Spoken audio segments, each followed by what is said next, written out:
Alrighty, so I said I'd do it, so let's do it. Gnarlroot Mythic. This boss is very, very easy. This boss and the second boss, Ignara, I think are very easy, very puggable.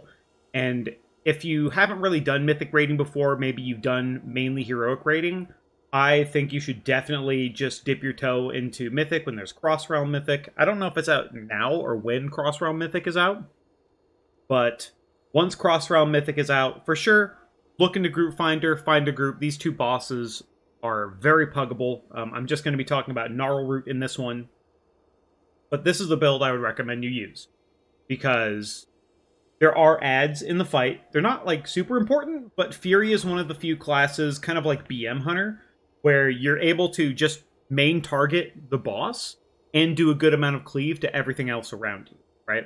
So because of that, I think Fury, if there is a class that you want to have AoE on this fight, it's going to be a Fury Warrior. A lot of these fights are actually really damn good for Fury Warrior in its current iteration.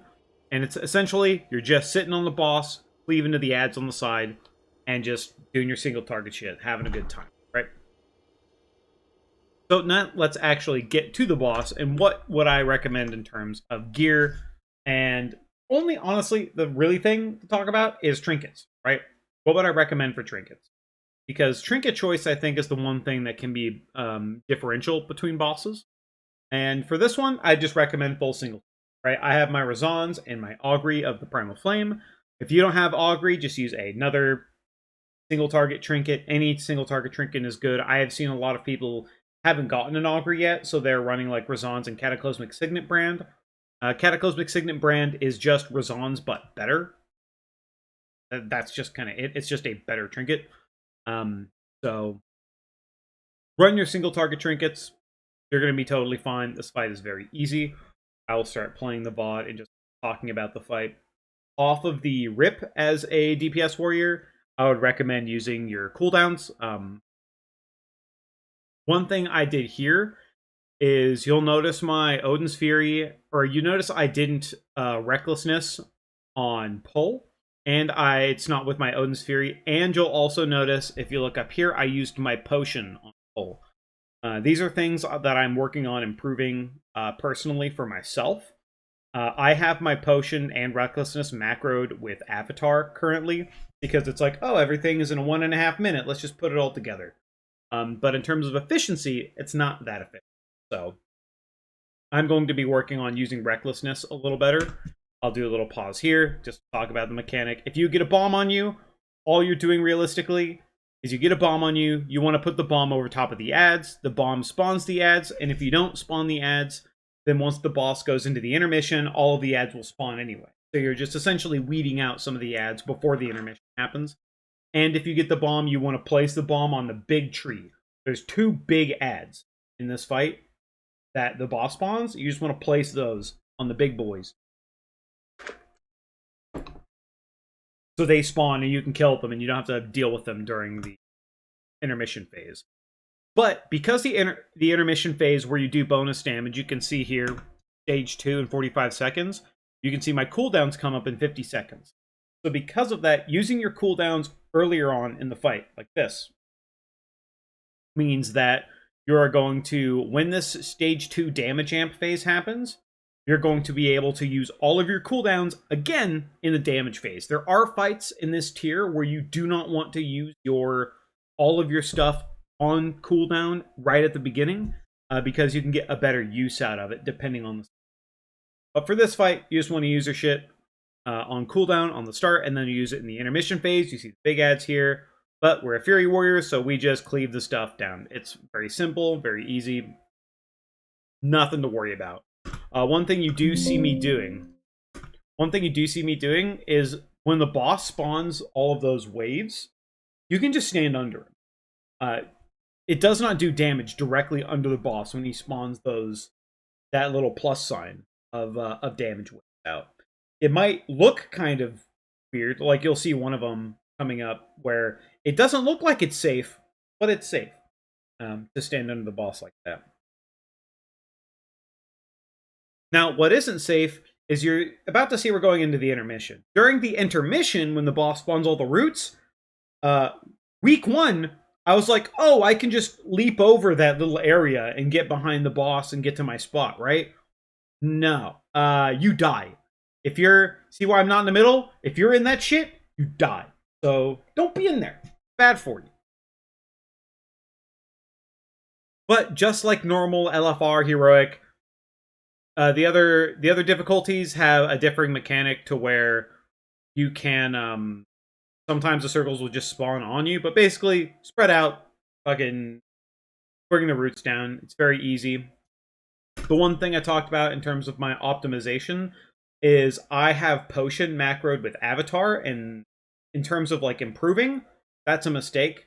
So I am working on I'm taking my potion out of avatar, and then I'm going to make it its own button.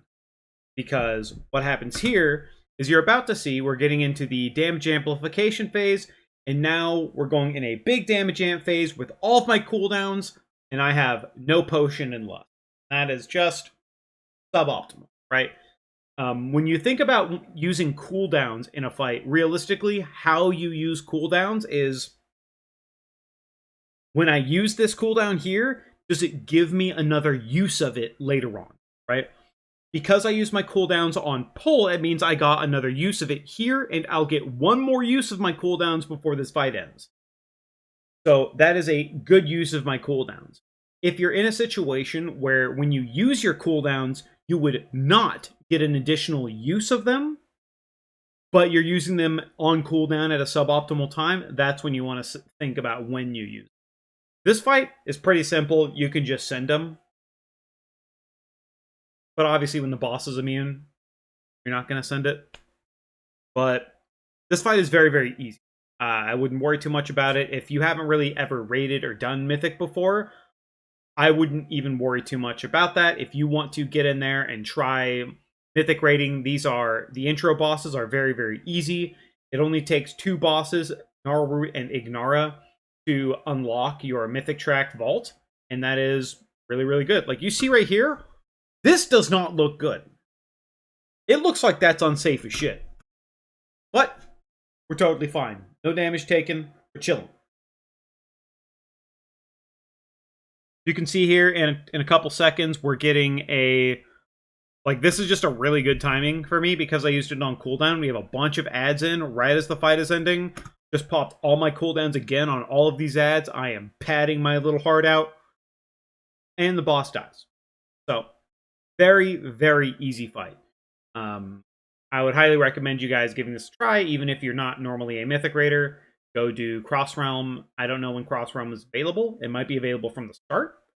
But very easy boss, very worth your time.